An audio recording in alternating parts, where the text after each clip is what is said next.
আসসালামু আলাইকুম। আমি এখন একটা অরেঞ্জ পাউন্ড কেক বানাইলাম। সো এটা লাগে প্রথমে ডিম আর চিনিটা আগে আমি বিট করে লাইলাম। ভালো মতো ডিম আর চিনিটা বিট করে লাইলাম। এখানেও মালটার রস আর মালটার খোসা সব শুকনো উপকরণ আর কিছু বাদাম আর মুরব্বা রাখছে খাটিয়া। তো ডিম আর চিনিটা ভালো মতো আগে বিট করে লাইলাম। এখন আমি মালটার খোসাটা দিলাম।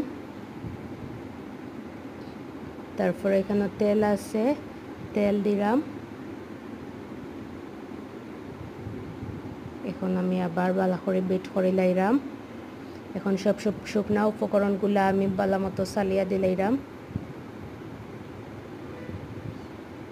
এরপরে আমি একটু ওই যে অরেঞ্জ ইমালশনটা দিছি, দিয়ে এখন ভালো মতো সব কিছু মিক্স করে লাইলাম।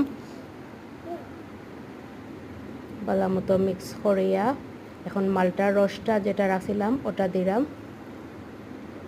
এখন পরে ড্রাই ফ্রুটসগুলো উপরে দিয়ে চুলাত বয়